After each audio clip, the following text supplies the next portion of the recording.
On March 15th, 1871, 12-year-old Violet Mueller spoke 3 words in broken English that would seal her fate. Herr Kellerman burned children. The German immigrant community of Milwaukee's 3rd Ward fell silent. Johann Kellerman had been their most respected baker, a pillar of St. Michael's Church, a man who donated bread to orphans every Sunday. He had also been dead for 2 weeks, found frozen in the Milwaukee River under circumstances the police called an unfortunate accident. What no one could explain was how a barely literate German girl knew about a fire that had consumed a tenement building in Hamburg 7 years earlier, killing 6 children, a fire that Johann Kellerman had confessed to starting in German, behind the closed doors of a confessional booth where only God, a priest, and 1 small interpreter were supposed to hear.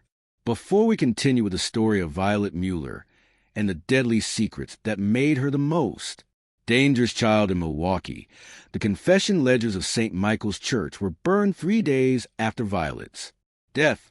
The official cause was listed as accidental fire, but Father O'Brien's hands bore powder burns that he claimed came from cleaning his hunting rifle. Some secrets, it seemed, were worth destroying everything to protect. Milwaukee's 3rd Ward in 1871 pulsed with the rhythms of German immigrant life. Bakeries lined the cobblestone streets alongside breweries, filling the air with the mingled scents of fresh bread and fermenting hops. The neighborhood housed nearly 3,000 German immigrants, most of whom had fled economic hardship or political persecution in their homeland. They brought with them their language, their traditions, and their sins. St. Michael's Catholic Church stood at the heart of this community like a limestone fortress, its twin spires reaching toward heaven from the corner of Cherry and 3rd Streets. Built just 8 years earlier with donations scraped together by immigrant families, the church served not only as a place of worship, but as the social and moral center of German life in Milwaukee. Here, marriages were blessed, children baptized, and souls laid bare in a confessional booth. The church faced a persistent challenge that plagued many immigrant parishes across America: the language barrier between German congregants and Irish clergy. Most German immigrants spoke little to no English, while the Irish priests assigned to Milwaukee parishes rarely spoke German. This created a profound spiritual crisis. How could souls be properly shriven if confession could not be understood?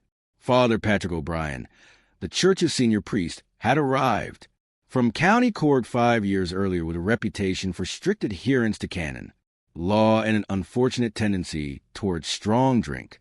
Father O'Brien spoke excellent English and passable Latin, but his German extended barely beyond Guten Tag and Alfredison. His younger assistant, Father Thomas Flanagan, was even less linguistically gifted. The parish desperately needed translation services for the sacrament of confession. The solution came from an unexpected source: the Mueller family, recent arrivals from the Rhineland, who had settled in a cramped tenement on Huron Street. Heinrich Mueller worked as a cooper, crafting barrels for the neighborhood breweries, while his wife Greta took in washing to supplement their meager income. Their daughter, Violet, 12 years old with flaxen braids and pale blue eyes, possessed an unusual gift for languages. Despite having arrived in America only 2 years earlier, she spoke English with remarkable fluency and could seamlessly translate between German and English with an accuracy that impressed even the educated men of the parish. Father O'Brien approached Heinrich Mueller in the autumn of 1870 with a proposition.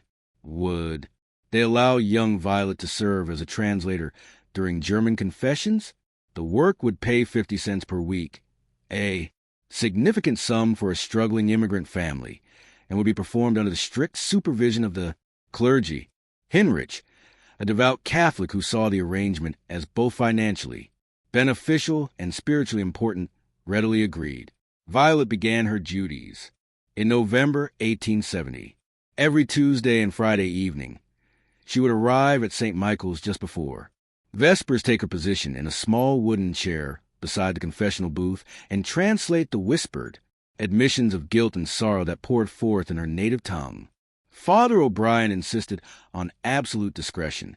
Violet was to translate, faithfully and immediately forget what she had heard. The secrets of the confessional, he emphasized repeatedly, belonged to God alone.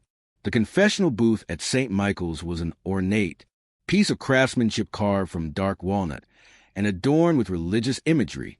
It consisted of 3 compartments, a central chamber where the priest sat, and 2 small kneeling chambers on either side where penitents confessed their sins through wooden screens. The setup allowed for privacy, while maintaining the necessary acoustics for the priest to hear clearly. When Violet served as translator, she sat in a small alcove directly behind the priest's chamber, invisible to the confessing parishioner, but able to hear every word spoken. The arrangement worked smoothly for the first several months. Violet faithfully translated the typical catalog of immigrant sins: small thefts born of desperation, lies told to employers, moments of anger against children, lustful thoughts about neighbors' wives. Father O'Brien would prescribe the appropriate penance, and Violet would translate the Latin prayers into German. The system seemed to serve everyone's needs perfectly, but Violet Muir possessed a memory like a steel trap, a gift that would prove to be both blessing and curse. While she faithfully translated each confession and outwardly appeared to forget what she had heard, her mind retained every detail with crystalline clarity. Names, dates, locations, and crimes accumulated in her young memory like sediment in a riverbed. She never spoke of what she heard in the confessional, not to her parents, not to her friends, not even to herself. She simply remembered. The first crack in Violet's carefully maintained silence appeared on a bitter February evening in 1871. She had just finished translating a particularly long confession session and was walking home through the lamplight along Cherry Street when she encountered Mrs. Bruno de Zimmerman, the neighborhood baker's wife. Mrs. Zimmerman was known for her kindness to children and often gave Violet small cookies when she passed the bakery. Guten Abend, Kleiner Violet, Mrs. Zimmerman called out warmly, "How are your parents?" "I haven't seen your mother at market this week. Sie ist krank," Violet replied, explaining that her mother had been ill. With a persistent cough, the conversation continued in German, as it typically did. Between neighborhood residents, Mrs. Zimmerman expressed sympathy and offered to send some soup for Greta Mueller OU. Mrs. Zimmerman, Violet said, switching to English as she often did when excited or emotional. "Not everyone in the neighborhood is so good at children. Some people hurt children and then act like saints." Mrs. Zimmerman looked puzzled. "Was mine too kind?" "What? Do you mean child?" Violet's pale blue eyes took on a distant quality, as if she were looking through Mrs. Zimmerman rather than at her. "Some men give bread to orphans on Sunday, but burn down houses with children inside when they live in Germany. God knows everything. Even when people think their secrets are safe." The words hung in the cold February air like visible breath. Mrs. Zimmerman felt a chill that had nothing to do with the weather. She knew of only one man in their neighborhood who gave bread to orphans every Sunday. Johann Kellerman, her husband's business partner and closest friend. Violet, Mrs. Zimmerman said carefully, "What are you talking about? Herr Kellerman is a good man. He would never hurt children." Violet blinked as if awakening from a trance. The distant look in her eyes cleared, replaced by confusion. I don't know why I said that. I should go home. Mommer is waiting." She hurried away, leaving Mrs. Zimmerman standing, alone under the street lamp, her mind racing. The specific detail about burning houses troubled her deeply. How would a 12-year-old girl who had spent most of her life in a small Rhineland village know anything about fires in Germany? And why would she connect such knowledge to Jen Kellerman? Mrs. Zimmerman decided to speak with her husband about the incident. Wilhelm Zimmerman had known Jen Kellerman for 3 years, ever since the man had arrived in Milwaukee and established his bakery 2 blocks from their own. Kellerman was quiet, hard-working, and devoutly religious. He attended Mass every morning, confessed his sins regularly, and contributed generously to church fundraising efforts. The idea that he could be connected to any violence against children seemed absurd. But Wilhelm's reaction to his wife's story was unexpected. Instead of dismissing Violet's words as childish nonsense, he grew very quiet and very pale. "Was this loss?" Brunhilde asked. "What's wrong?" Wilhelm was quiet for a long moment, staring into the fire that warmed their small kitchen. Finally he spoke. 3 months ago, Yen received a letter from Hamburg. He became very upset after reading it and asked me to help him write a response. His writing is not good. You know, the letter was from a man named Heinrich Briner, who said he was looking for information about a fire that killed children in 1864. Briner said he believed Yen might have information about how the fire started. Brunhilde felt her heart racing. "What? Did Jon want you to write in response?" He wanted to say that he knew nothing about any fire, that he had never lived in Hamburg, and that Briner was mistaken. But Brunhilde Wilhelm paused, his voice dropping to a whisper. "I saw Jon's immigration papers when he first arrived. They clearly listed Hamburg as his previous residence." The implications of Wilhelm's revelation settled over them like a dark cloud. If Johann Kellerman had lied about his connection to Hamburg, and if Violet Mueller somehow knew about a fire involving children in that city, then perhaps the girl's strange words contained more truth than anyone wanted to believe. 2 weeks later, Yen Kellerman's body was pulled from the Milwaukee River. The official investigation concluded that he had slipped on the icy riverbank while walking home from the tavern, struck his head on a rock, and drowned in the shallow water. The police noted that Kellerman had been drinking heavily, making the accident entirely plausible. A tragic end to an immigrant's American dream, but nothing more. The funeral was well attended. Father O'Brien delivered a moving eulogy praising Kellerman's devotion to the church and his generosity toward orphan children. The entire German community mourned the loss of a man they considered exemplary. But as mourners filed past the coffin, 12-year-old Violet Mueller stood at the back of the church, her pale blue eyes fixed on the deceased man's face. After the service, as the congregation gathered outside St. Michael's, Violet approached Mrs. Zimmerman. Without any preamble or explanation, she said quietly, "He confessed 3 times about the fire, always on Friday evenings. He said he was sorry for the children, but that they were going to tell about the stolen money. Father O'Brien gave him 20 Hail Marys each time." Mrs. Simmons felt the blood drain from her face. "Violet, how do you know?" But the girl had already walked away, rejoining her parents as they headed home for dinner. She left Mrs. Zimmerman standing on the church steps, trembling, not from the cold, but from the terrible certainty that Violet Muir knew things that should have died with Yen Kellerman. The death of Jon Kellerman cast a long shadow over the German community of Milwaukee's 3rd Ward. In the weeks following his funeral, whispered conversations in taverns and shops began to focus not on mourning the man's passing, but on questioning the strange circumstances surrounding Violet Mueller's impossible knowledge. Mrs. Zimmerman found herself unable to sleep, haunted by the girls' precise words about confession frequencies and penance assignments.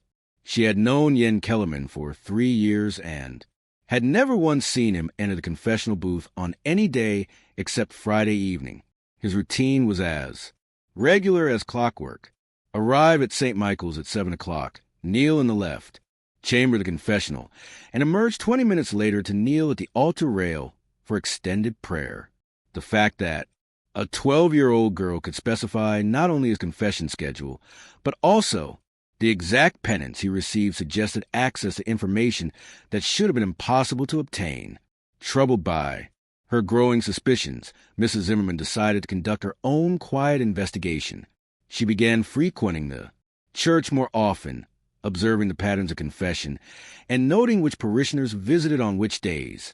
What she discovered deepened her concerns about Violet Mueller's role in the parish. The girl's position during confession sessions was more central than anyone had realized. From her small alcove behind the priest's chamber, Violet could hear not only the words being translated, but every aspect of the confession process. She witnessed the assignment of penance, heard Father O'Brien's advice and absolution, and observed the behavioral patterns of every German parishioner who sought forgiveness for their sins. In essence, she had become a repository for the darkest secrets of the entire immigrant community. Mrs. Zimmerman's investigation revealed another troubling pattern. Over the past 4 months, 3 other men who regularly confessed on Friday evenings had died under circumstances that, while not suspicious enough to warrant police investigation, seemed remarkably coincidental. Klaus Briner, a brewery worker, had been crushed by a falling barrel in January. Otto Steinberg, a carpenter, had fallen from a church roof he was repairing in December. Heinrich Wulmer, a tavern keeper, had suffered a fatal heart attack during a card game in November. All 3 men had been relatively young, between 35 and 45 years old, with no known health problems. All 3 had been regular Friday evening confessors, and all 3 had died within weeks of Jens Kellerman receiving the letter from Hamburg about the fire. The more Mrs. Zimmerman thought about these deaths, the more convinced she became that they were connected. If Violet Mueller possessed knowledge of serious crimes committed by these men, and if that knowledge had somehow become public, then perhaps someone was ensuring that the crimes would never be investigated. Her suspicions were confirmed when she encountered Violet on a March evening outside Woolmer's former tavern. The building had been boarded up since Heinrich's death, his widow having sold the property to pay debts. Violet stood staring at the darkened windows with that same distant expression Mrs. Zimmerman had seen before. He kept children locked in the basement, Violet said quietly, apparently to no one in particular. For 3 years, he kept children locked in the basement and sold them to men who hurt them. He confessed every Friday because he couldn't stop. But he couldn't stop because the money was too good. Father O'Brien told him to pray for strength, but Heinrich said the children's crying gave him nightmares. Mrs. Zimmerman felt sick to her stomach. The implications of Violet's words were horrifying, not only because of the crimes they described, but because they suggested a pattern of knowledge that extended far beyond a single confession about a fire in Germany. "Violet," she said gently, "how do you know these things?" The girl turned to her with those unsettling pale blue eyes. "I remember everything, Mrs. Zimmerman. Every word, every name, every sin. I remember Klaus Briner talking about the workers he pushed into the vat of boiling beer because they discovered he was stealing. I remember Otto Steinberg confessing to murdering his brother in Germany to steal his inheritance. I remember all of them. But, Violet," Mrs. Zimmerman said, her voice barely above a whisper, "those are confessions. They're supposed to be secret." "They are secret," Violet replied, matter-of-factly. "I never tell anyone what people confess. But sometimes, the words just come out when I see places or people that remind me. I can't help it." The girl walked away, leaving Mrs. Zimmerman with the terrible realization that Violet Mueller was not intentionally betraying the sanctity of confession. Instead, she was suffering from a psychological condition that made her unable to separate her vast accumulated knowledge of criminal confessions from her normal conversation. The secrets were literally spilling out of her, and each revelation put her in mortal danger from people who had killed to protect those secrets. Mrs. Zimmerman knew she had to warn someone about the situation, but she faced an impossible dilemma. If she told Father O'Brien that his translator was inadvertently revealing confessional secrets, Violet would lose her position, and her family would suffer financially. If she told the police about the crimes Violet had described, she would be basing accusations on illegally obtained confessional information, and if she told other members of the German community, she might be signing Violet's death warrant. As March progressed into April, Mrs. Zimmerman noticed that Violet's spontaneous revelations were becoming more frequent and more specific. The girl seemed to be losing whatever internal control, had previously kept her confessional knowledge contained. At the same time, Mrs. Zimmerman observed that several longtime parishioners had stopped attending Friday evening confession. Men who had been regular confessors for years suddenly began avoiding the church entirely or switching to Saturday morning sessions when Violet was not present. The German community was beginning to realize that their secrets were no longer safe, and someone was going to have to decide what to do about the girl who knew too much. Father Patrick O'Brien first noticed a decline in Friday evening confessions during the second week of April. For months, the German confession sessions have been consistently well attended with 15 to 20 parishioners seeking absolution each week. Suddenly, that number had dropped to fewer than half a dozen, and those who did attend seemed nervous and rushed in their confessions. Initially, Father O'Brien attributed the change to the recent deaths in the community. Grief, he reasoned, could affect people's spiritual practices in unpredictable ways. Some might seek more frequent confession as a way of processing their loss, while others might withdraw from religious observance altogether. But as the pattern persisted, he began to suspect a more troubling explanation. The priests' suspicions were confirmed when Wilhelm Zimmerman requested a private meeting in the church sacristy. Wilhelm was one of the parish's most reliable members, a man whose contributions to church fundraising and whose regular attendance at services made him a pillar of the German community.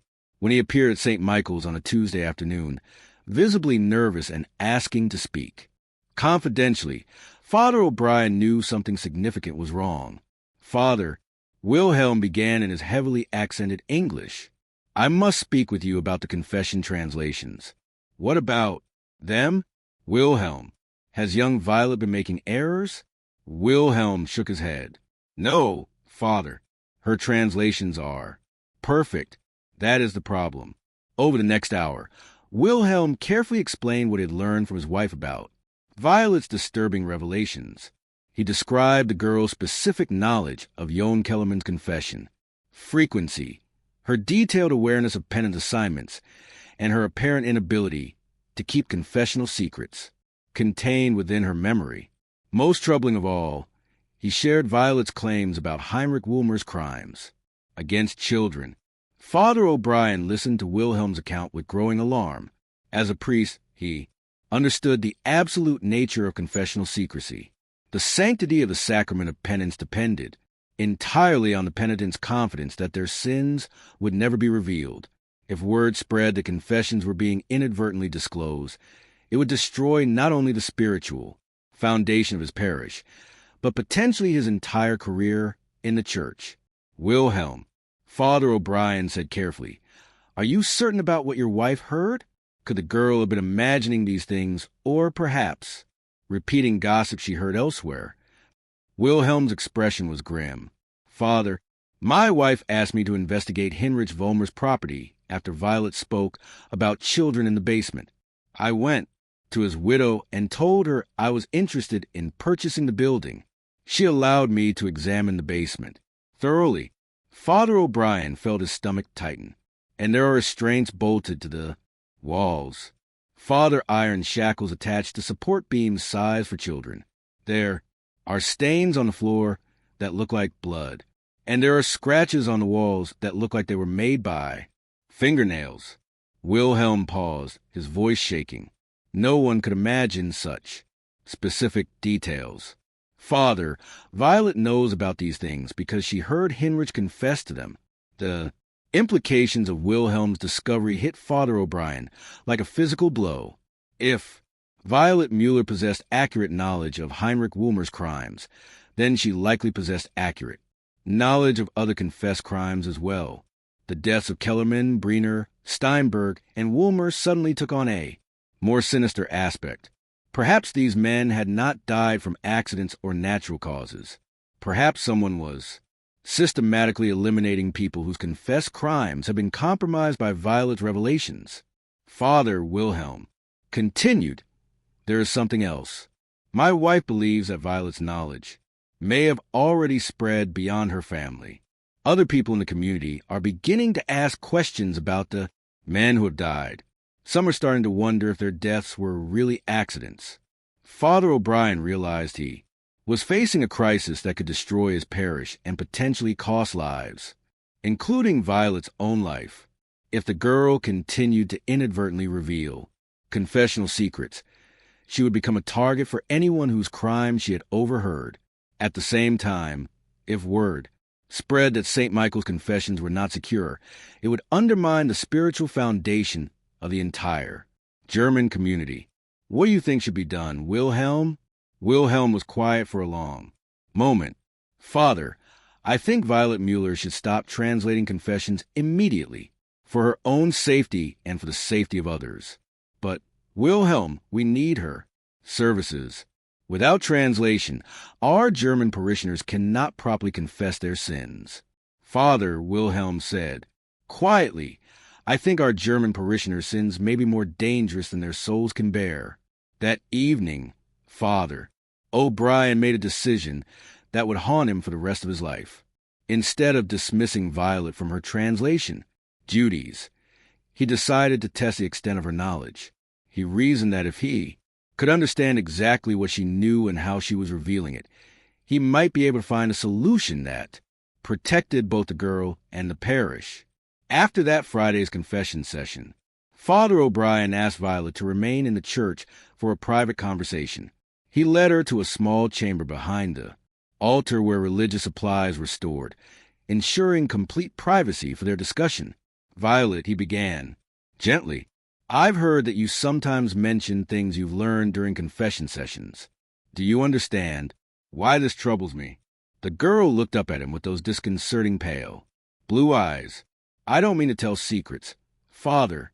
They just come out sometimes when I see things that remind me. Can you tell me what kind of things remind you? Violet considered the question seriously. When I see places where bad things happen, or when I see people who remind me of the people who confess, the words just come out. Like when I saw her Kellerman's bakery after he died, I couldn't stop thinking about the children in Hamburg. Father O'Brien felt his mouth go dry. Violet, what exactly did Herr Kellerman tell you about Hamburg?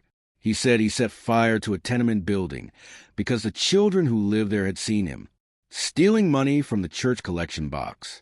He said he put oil rags on the stairs and lit them at night when everyone was sleeping. He said 6 children died, but he got away with the money and came to America.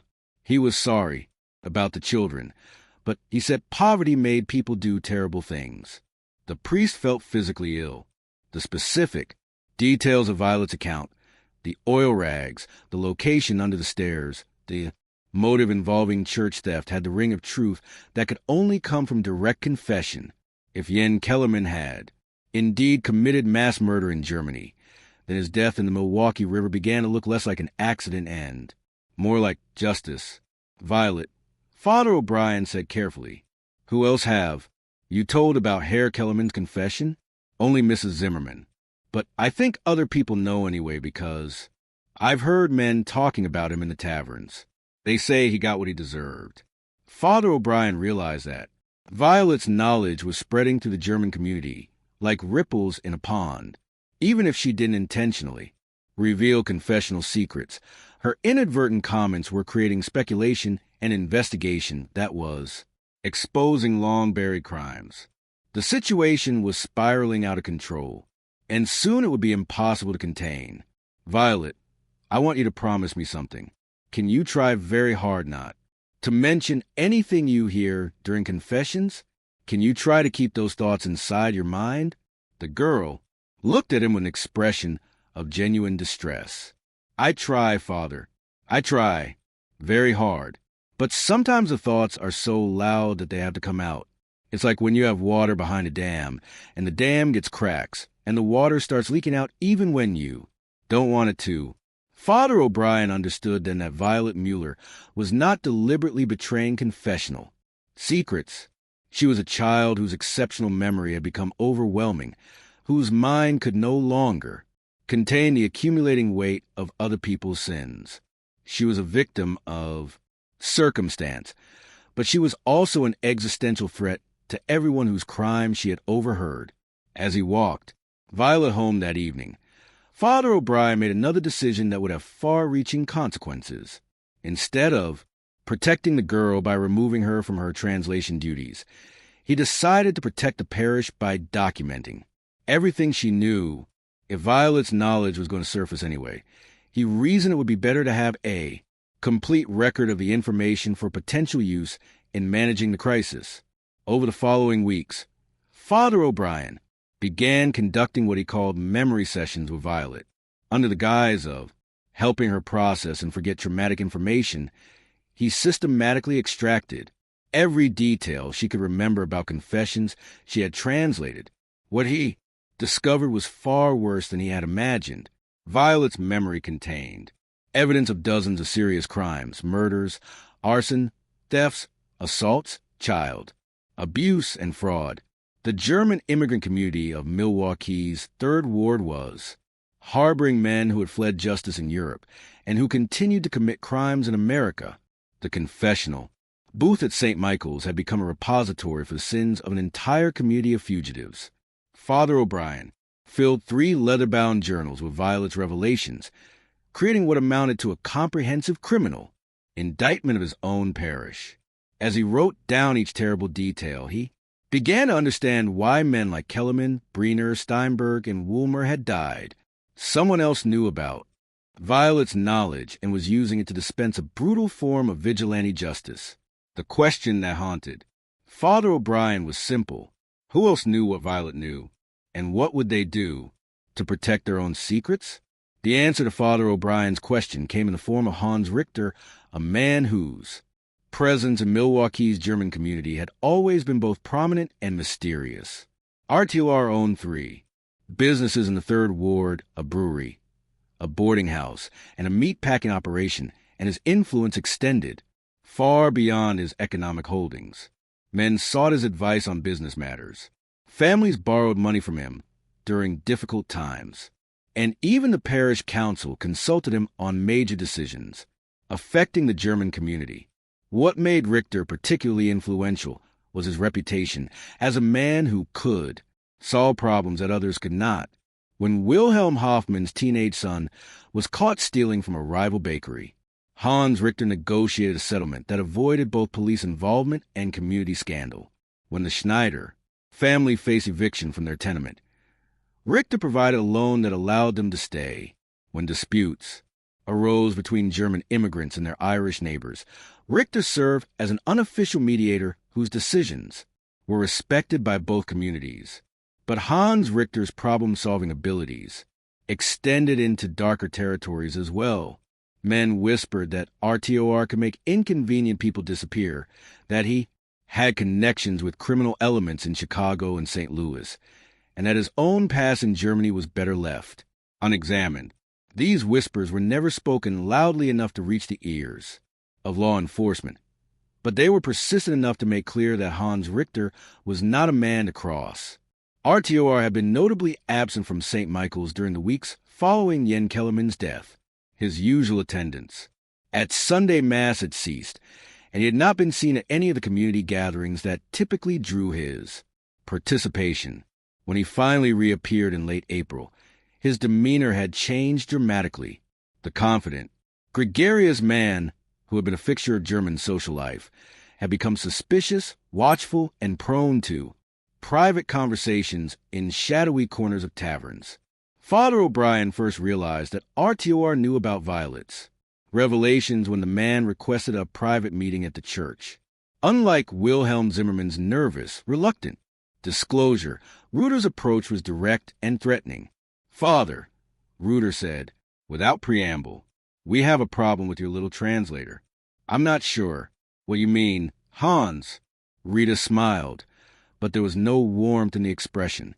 "I think you understand exactly what I mean.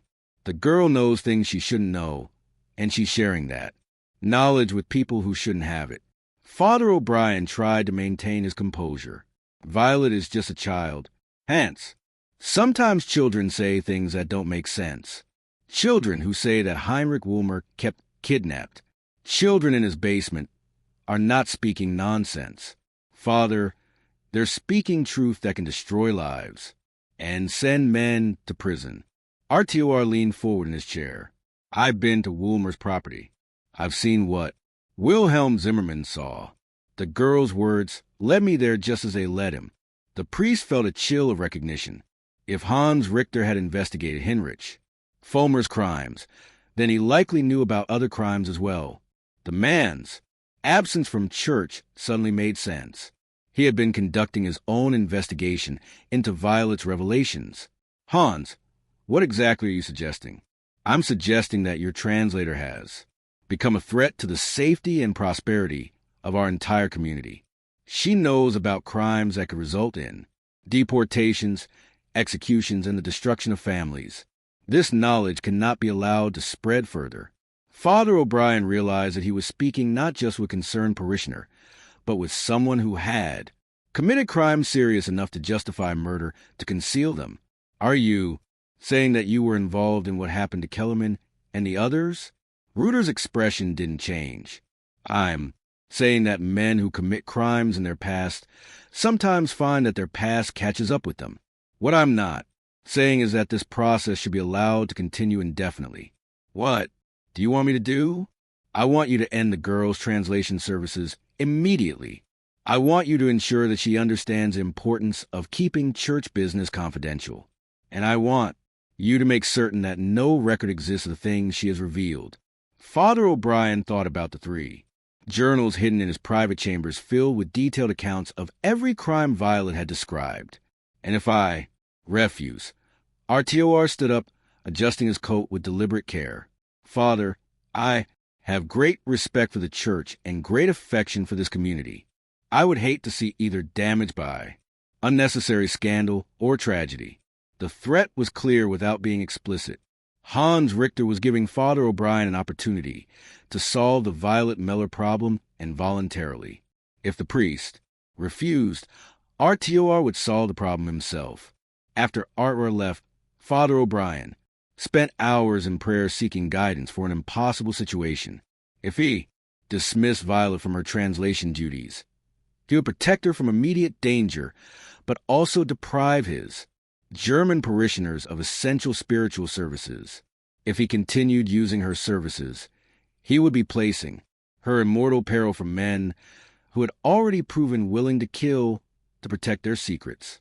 If he reported his suspicions about RTOR to the police, he would be violating confessional secrecy and potentially triggering a broader investigation that could destroy the entire German community. That evening, Father O'Brien made a decision that he hoped would save Violet's life while preserving the parish. He would quietly reassign her translation duties to another member of the community while ensuring that her family received equivalent financial compensation through other church work. The plan seemed reasonable until he attempted to implement it. When Father O'Brien approached Heinrich Miller about ending Violet's translation services, the man's reaction was immediate and negative. The 50 cents per week that Violet earned represented nearly a quarter of the family's total income. More importantly, Heinrich viewed his daughter's work as evidence of divine favor. God had given Violet exceptional linguistic abilities, and it would be sinful to waste such a gift. Father, Heinrich said firmly, Violet wants to continue helping the church. This work is important to her, and it is important to our family. Heinrich, I'm concerned about the stress that translation work might be placing on a child her age. Perhaps she could contribute to the parish in other ways. What other ways, Father? Violet is good at translation because God made her good at translation. If you don't want her help, perhaps another parish would welcome her services. The implicit threat was clear. If Father O'Brien dismissed Violet, the Mueller family might leave St. Michael's for another German parish in Milwaukee. Heinrich would undoubtedly tell other families about his daughter's dismissal, creating speculation and gossip that could expose the very secrets Father O'Brien was trying to protect. Father O'Brien realized that he was trapped. He could not dismiss Violet without creating suspicion, but he could not continue using her without placing her in danger. His only option was to hope that Hans Richter's threats were empty and that the situation would somehow resolve itself. That hope was shattered on the morning of May 3rd when Violet Mueller arrived at St. Michael's for her regular translation duties and found a note pinned to the confessional booth. The note, written in German, was brief and direct. Stop talking about other people's sins or you will join them in hell. Violet brought the note to Father O'Brien, who immediately recognized both the handwriting and the implications. Hans Richter was escalating his pressure campaign, and Violet Mueller was running. Out of time. Just when we thought we'd seen it all, the horror in Milwaukee's 3rd Ward intensifies. If this story is giving you chills, share this video with a friend who loves dark mysteries. Hit that like button to support our content, and don't forget to subscribe to never miss stories like this. Let's discover together what happens next.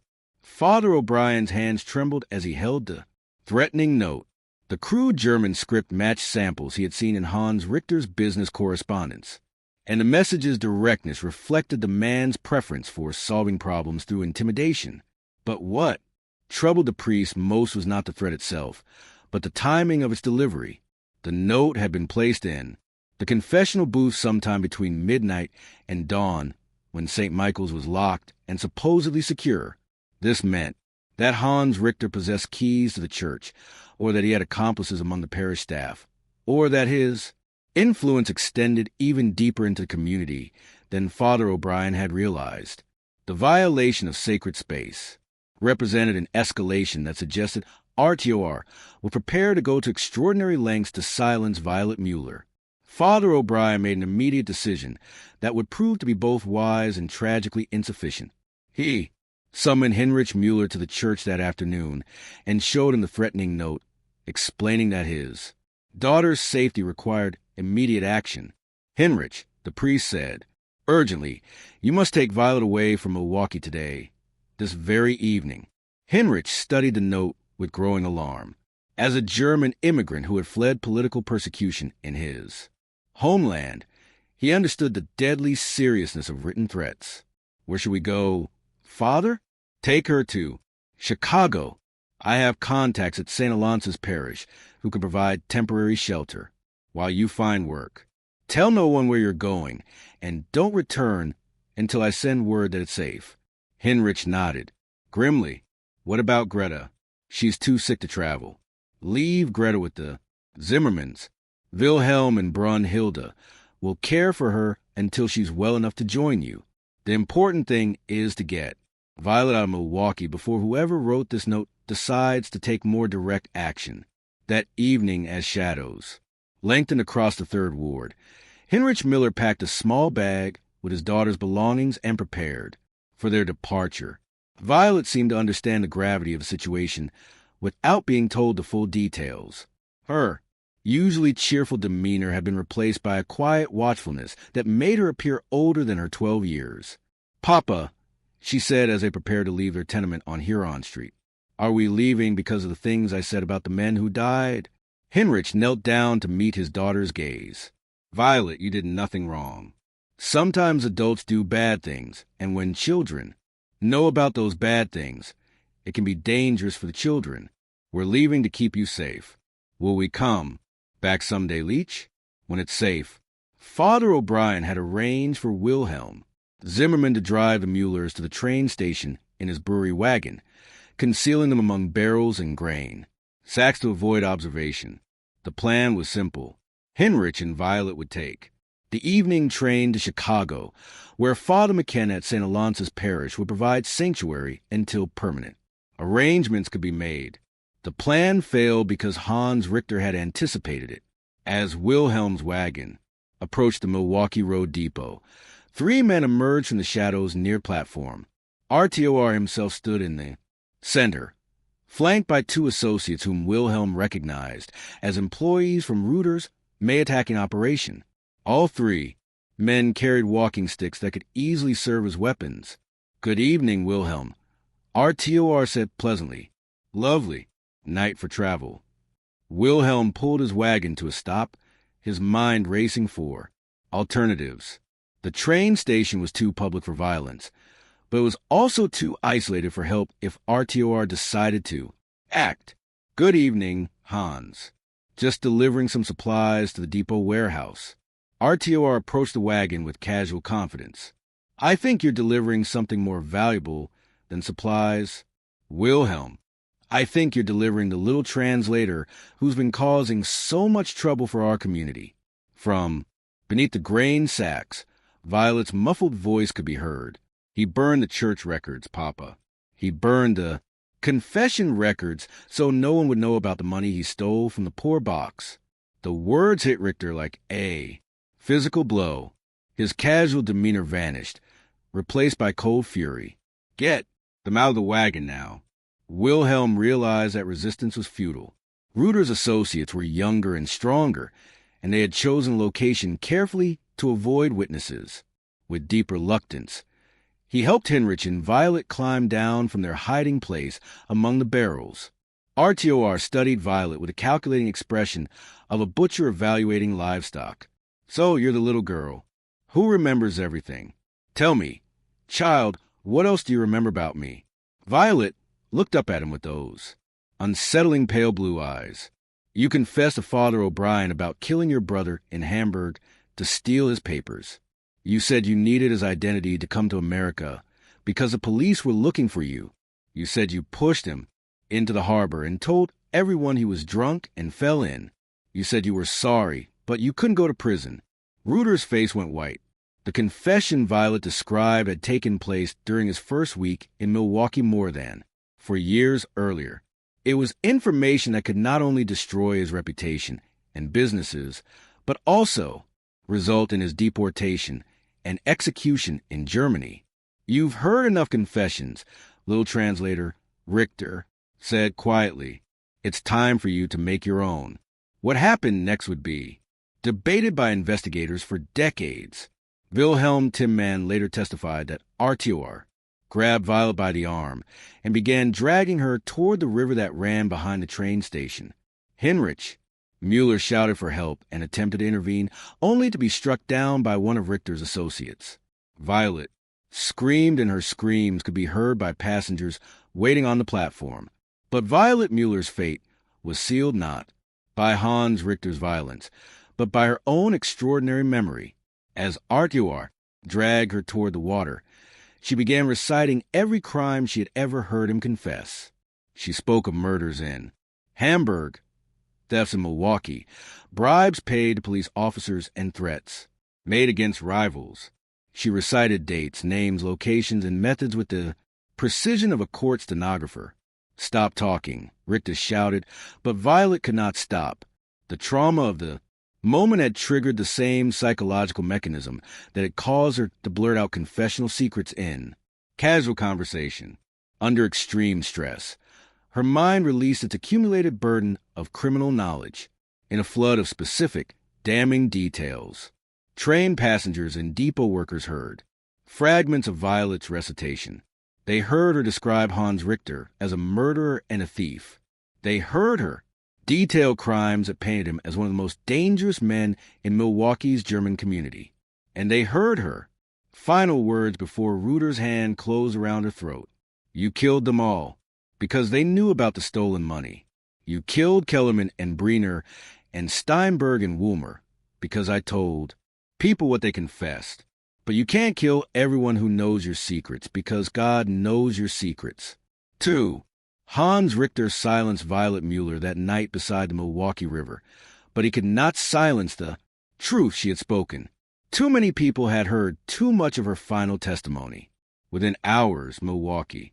Police were searching for RTOR, guided by witness accounts of the crimes Violet had described. Within days, investigations were underway into the deaths of Kellerman, Briner, Steinberg, and Wulmer. Within weeks, evidence had been uncovered that corroborated many of Violet's claims. Hans Richter was never captured. He disappeared from Milwaukee on the night of Violet's death, leaving behind his businesses, his properties, and his carefully constructed identity. Some said he fled to California. Others believed he returned to Germany. A few whispered that he had been killed by other members of the German community, who blamed him for bringing unwanted attention to their secrets. Heinrich Mueller survived the attack, but was left with permanent injuries that ended his career as a cooper. He spent the rest of his life seeking justice for his daughter's murder, writing letters to police departments across the country and hiring private investigators to track down Hans Richter. He never found the man who killed Violet, but his efforts kept the case alive in public memory long after official investigations had been closed. The death of Violet Mueller sent shockwaves through Milwaukee's German community that extended far beyond the immediate tragedy of a child's murder. In the weeks following her death, as police investigations uncovered evidence supporting many of her final revelations, the community began to understand the full scope of what they had lost. Father O'Brien, devastated by his failure to protect Violet, made a decision that would define the remainder of his career. He took the 3 journals containing Violet's confessional revelations and delivered them personally to the Milwaukee Police Department, despite the canonical violations his action represented. His testimony provided investigators with detailed information about dozens of unsolved crimes leading to arrests, convictions, and the exposure of a criminal network that had operated within the German immigrant community. For years, the priest's cooperation with police earned him censure from church authorities, but gratitude from law enforcement. Detective Captain Michael Dona, who led the investigation into Violet's death, later wrote that Father O'Brien's journals represented the most comprehensive criminal intelligence ever provided by a single source in the history of Milwaukee law enforcement. The journals revealed that the German immigrant community of the Third Ward had harbored an extraordinary concentration of fugitives from European justice. Men who had committed murders, arson, thefts, and assaults in Germany had fled to America and assumed new identities, believing that their crimes would remain buried in the past. The confessional booth at St. Michael's had become an inadvertent repository for evidence of these crimes, with Violet Mueller serving as an unwitting witness to decades of criminal confession. Wilhelm Zimmermann, who had witnessed Violet's final moments, became the primary witness in the case against Hans Richter. His testimony helped investigators understand how Richter had systematically eliminated men whose confessed crimes had been compromised by Violet's revelations. The murders of Kellerman, Breener, Steinberg, and Woolmer were reclassified as homicides, with RTOR identified as the primary suspect in all 4 cases. The investigation also revealed the economic motives behind Rutter's crimes.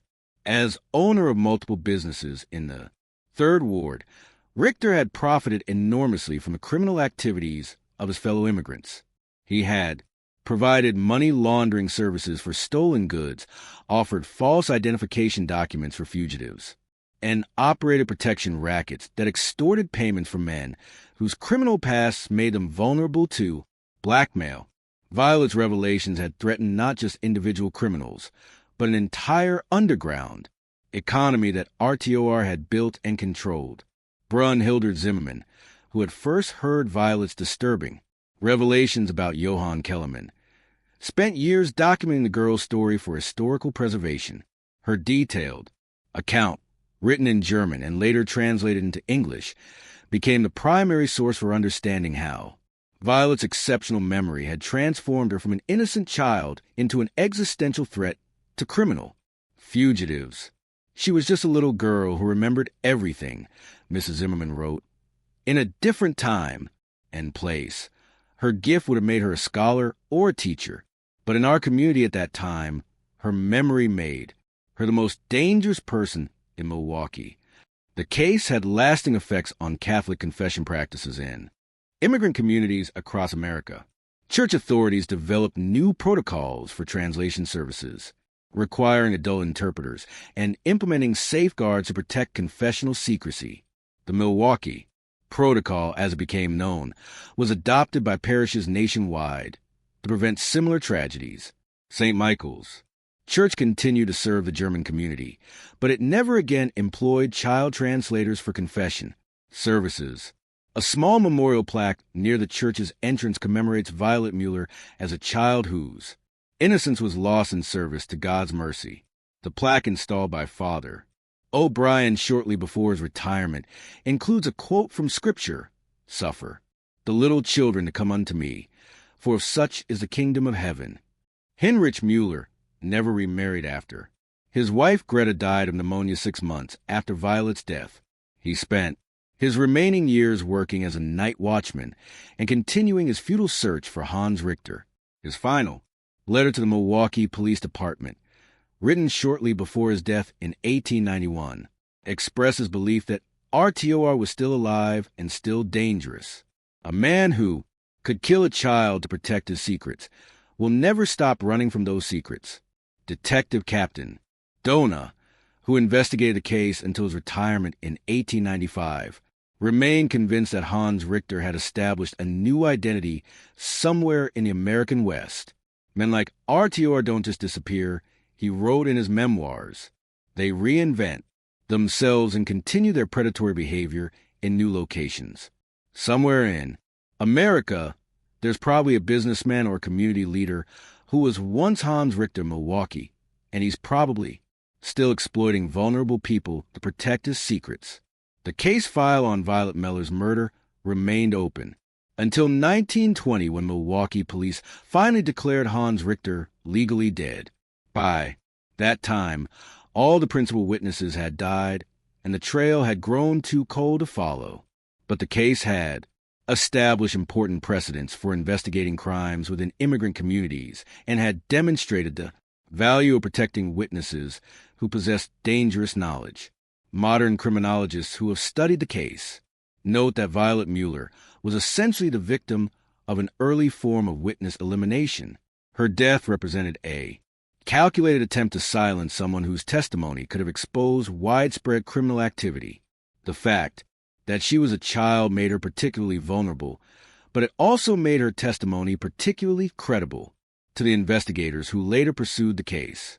The basement of Heinrich Wulmer's former tavern, where Violet had claimed children were imprisoned and abused, was thoroughly excavated by police in the months following her death.